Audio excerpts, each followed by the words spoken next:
वंदे मातरम। 15 अगस्त सन 1947 को हमें अंग्रेजों की पराधीनता से मुक्ति तो मिल गई, परंतु उसे प्राप्त करने में भारतीय स्वतंत्रता आंदोलन में भाग लेने वाले वीर सपूतों पर जो जुल्म हुए हैं, उन्हें सुनकर दिल दहल जाता है।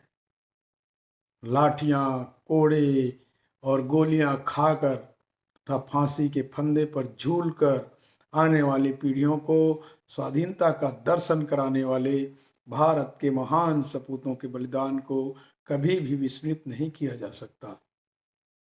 जिस प्रकार संकट के समय हमें अपने वैदिक मंत्रों की शक्तियों पर विश्वास होता है, उसी प्रकार स्वतंत्रता आंदोलन के काल में वंदे मातरम एक षडाक्षरी मंत्र की भांति भारतीयों में जोश भरने लगा था। इसके रचयिता ऋषि तुल्य पंडित बंकिम चंद्र चटर्जी जी थे।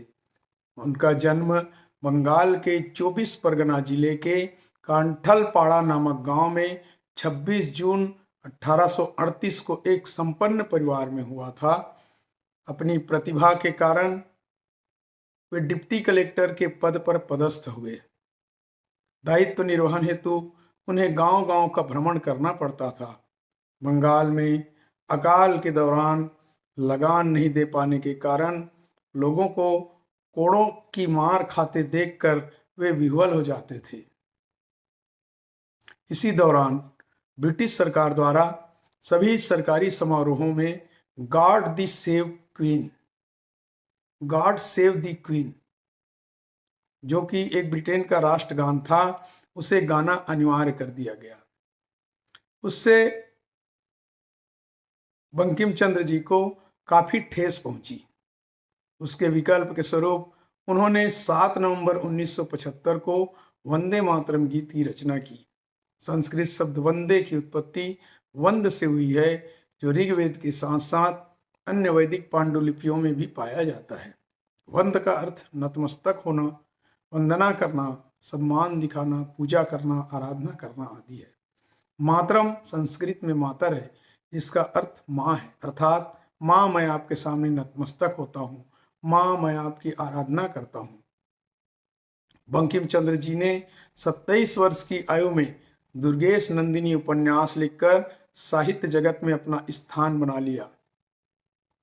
फिर अपनी लेखनी को और भी पुष्ट करने के उद्देश्य से बंग दर्शन नामक एक साहित्यिक पत्रिका का प्रकाशन प्रारंभ किया। उस बंग दर्शन में ही वंदे मातरम गीत को उन्होंने प्रकाशित किया। आगे चलकर कपाल कुंडली, मृणालिनी, विषवृक्ष आदि रचनाओं सहित 1882 में आनंद मठ नामक बांग्ला उपन्यास में उन्होंने वंदे मातरम गीत को स्थान दिया। इस गीत में 5 पद हैं। प्रथम पद भारत माता की प्राकृतिक वैभव संपन्नता, द्वितीय पद शक्ति संपन्नता, तृतीय पद आध्यात्मिक शक्ति संपन्नता, चतुर्थ पद माँ दुर्गा, लक्ष्मी और सरस्वती स्वरूपा तथा अंतिम पद में संरक्षण व संवर्धन करने वाली माता के रूप में वंदना की गई है। बंकिम चंद्र चटर्जी जी ने 7 नवंबर 1875 को 5 पदों में वंदे मातरम की गीत की रचना की। इस गीत के आरंभिक जो 2 पद हैं वो संस्कृत में हैं और आगे के जो 3 पद हैं वो बांग्ला में हैं। उनके उपन्यास आनंद मठ में इस गीत को शामिल किया गया। यह उपन्यास बंगाल में अकाल के दौरान सन्यासी विद्रोह पर आधारित है। बंगाल में अकाल के दौरान एक दंपत्ति महेंद्र और कल्याणी अपने अबोध बच्चे को लेकर गांव से दूर जाना चाहते हैं। डकैत कल्याणी को पकड़ लेते हैं, परंतु वह अपनी जान बचाकर भागती है और जंगल में भटक जाती है।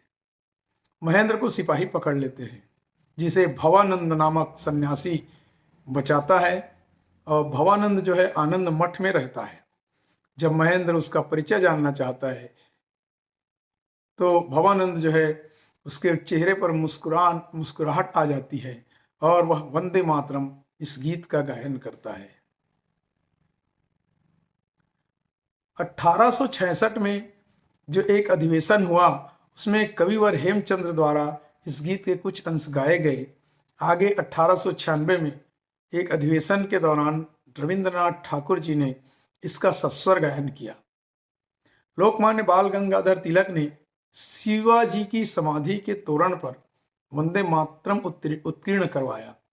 सन 1905 में अंग्रेज सरकार ने पूरा प्रयास किया कि यह गीत प्रतिबंधित कर दिया जाए और बंगाल के प्रांतीय अधिवेशन में गाने न दिया जाए। 1905 में करजन ने बंगाल का विभाजन कर दिया। उसके कारण जन जन में रोष उत्पन्न हो गया और राष्ट्रभक्ति को प्रबल भावना बनाने का काम वंदे मातरम गीत ने किया। यह राजनीतिक सक्रियता और भारतीय स्वतंत्रता आंदोलन के लिए एक प्रसिद्ध मार्चिंग भजन बन गया। श्री अरविंदो एक भारतीय गुरु, स्वतंत्रता सेनानी और दार्शनिक ने इसे बंगाल के राष्ट्रीय गान का नाम भी दिया।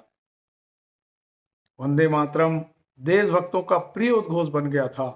सुशील सेन, खुदीराम बोस, केशव हेडगेवार, भीकाजी कामा, वीर सावरकर, भगिनी निवेदिता जैसे अनेक नाम हैं जिन्होंने वंदे मातरम को ऐसा जयघोष बना दिया जिससे अंग्रेज कांपने लगे। वंदे मातरम की लोकप्रियता से ब्रिटिश सरकार भयाक्रांत हो गई और उस पर प्रतिबंध लगा दिया तथा उसके विरुद्ध दुष्प्रचार किया। ईसाई मिशनरियों ने तो वंदे मातरम को डकैतों का गीत कह डाला, परंतु अनादिकाल से धरती को माता कहने वाले भारत के लोग जरा भी विचलित नहीं हुए और वंदे मातरम की गूंज अनवरत गूंजती रही। बंगाल कोकिला सरला देवी चौधरानी ने बनारस अधिवेशन में इसे स्वर दिया, यहां तक कि वंदे मातरम का एक संप्रदाय बन गया। लाला लाजपत राय ने जर्नल का प्रकाशन शुरू किया जिसका नाम वंदे मातरम रखा। अंग्रेजों की गोलियों का शिकार बनने वाली आजादी की दीवानी मातंगिनी हाजरा के मुंह से अंतिम शब्द वंदे मातरम निकला। पंडित राम प्रसाद बिस्मिल की प्रतिबंधित पुस्तक क्रांति गीतांजलि में पहला गीत मातृवंदना वंदे मातरम ही था। जर्मनी के स्टुटगार्ड में 1907 में मैडम भीका जी द्वारा जो तिरंगा फहराया गया उसके मध्य में वंदे मातरम लिखा था।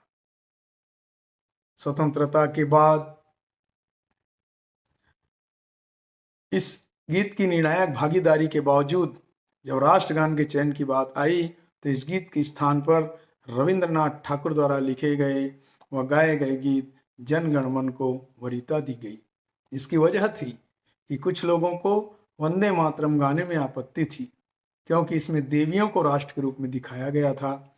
इन आपत्तियों के कारण इस गीत के आरंभिक 2 पदों को राष्ट्रगीत के रूप में मान्यता दी गई। स्वतंत्रता प्राप्ति के बाद 24 जनवरी 1950 को वंदे मातरम को राष्ट्रगीत के रूप में स्वीकार किया गया। इसका जो प्रथम पद है, वंदे मातरम सुजलाम सुफलाम मलयज शीतलाम शस्य श्यामलाम मातरम वंदे मातरम। हे माँ, मैं तुम्हें प्रणाम करता हूँ। माँ, तुम विभिन्न नदियों के जल से भरी हुई हो, गंगे च यमुने च गोदावरी नर्मदे सिंधु कावेरी। इस प्रकार विभिन्न नदियां जो यहाँ होकर के बहती हैं उन सारी नदियों के जल से तुम भरी हुई हो और यहाँ विभिन्न प्रकार के फलों से पूर्ण हो। सुफलाम, विभिन्न प्रकार के फलों से पूर्ण हो। मलयज शीतलाम, हे माँ, तुम्हें मलय के चंदन वृक्षों से टकरा कर आती हुई सुरभित हवाएं शीतलता प्रदान करती है, पूरे भारत को त्याग का संदेश देती है। सस्य श्यामलाम मातरम वंदे मातरम। हे माँ, तुम्हारा वर्ण श्यामल है और तुम फसलों में से ढकी रहती हो। हमारे देवों का स्वरूप भी श्यामल है। हे माँ, मैं तुम्हें प्रणाम करता हूँ। शुभ्रजोत्स्नाम पुलकितयामिनीम फुल्ल कुसुमित द्रुमदल शोभिनीम सुहासिनीम सुमधुर भाषिनीम सुखदाम वरदाम मातरम वंदे मातरम। हे माँ, तुम पर होने वाली रात्रि को चांद की रोशनी शोभायमान करती है और तुम्हारी भूमि खिले हुए फूलों से सुसज्जित पेड़ों से ढकी हुई है। कष्ट सहते हुए भी सदैव हंसने वाली सुहासिनीम सुमधुर भाषिनीम, कष्ट सहते हुए भी सदैव हंसने वाली, मधुर भाषा बोलने वाली, सुखदाम वरदाम, सुख देने वाली, वरदान देने वाली माँ, मैं तुम्हें प्रणाम करता हूँ। कोटि कोटि कंठ कल कल निनाद कराले, कोटि कोटि भुजैर्धृत खर कर वाले अबला के नमा एत बले बहुबल धारिणीं नमामि तारिणीं रिपुदल वारिणीं मातरम वंदे मातरम। करोड़ों कंठ मधुर वाणी में तुम्हारी प्रशंसा कर रहे हैं, करोड़ों हाथों में तुम्हारी रक्षा के लिए धारदार तलवारें निकली हुई है। मां, कौन कहता है कि तुम अबला हो? तुम बल धारण की हुई हो, तुम तारने वाली हो। रिपुदलवारिणी मातरम। मां, तुम शत्रुओं को समाप्त करने वाली हो। मां, मैं तुम्हें प्रणाम करता हूं। तुम्हें विद्या, तुम्हें धर्म, तुम्हें हृदय, तुम्हें मर्म, तम ही प्राणा शरीरे बाहुते, तुम्हें मां शक्ति, हृदय तुम्हें मां भक्ति, तो मां रही प्रतिमा गंगी मंदिरे मंदिरे वंदे मातरम। तुम ही विद्या हो, तुम ही धर्म हो, तुम ही हृदय, तुम ही तत्व हो, तुम ही शरीर में स्थित प्राण हो। हमारी बाहों में जो शक्ति है वो तुम ही हो, हृदय में जो भक्ति है वो तुम ही हो। तुम्हारी ही प्रतिमा हर मंदिर में गड़ी हुई है, अर्थात मेरे अंदर प्राण रूप में तुम ही विद्यमान हो। मां, मैं तुम्हें प्रणाम करता हूँ। त्वं हि दुर्गा दश प्रहर धारिणी कमला कमल दल विहारिणी वाणी विद्यादायिनी नमामि त्वां नमामि कमलाम अमलाम अतुलाम सुजलाम सुफलाम मातरम। तुम ही 10 अस्त्र धारण की हुई दुर्गा हो, तुम ही कमल पर आसीन लक्ष्मी हो, तुम वाणी एवं विद्या देने वाली सरस्वती हो। तुम्हें प्रणाम, तुम धन देने वाली हो, तुम अति पवित्र हो, तुम्हारी कोई तुलना नहीं हो सकती। तुम जल देने वाली हो, तुम फल देने वाली मां हो। श्यामलां सरलां सुष्मितां भूषितां धरणिं भरणिं मातरम वंदे मातरम। श्याम वर्ण वाली, अति सरल, सदैव हंसने वाली, सुंदरता धारण करने वाली, पालन पोषण करने वाली माँ, मैं तुम्हारी वंदना करता हूँ। वंदे मातरम।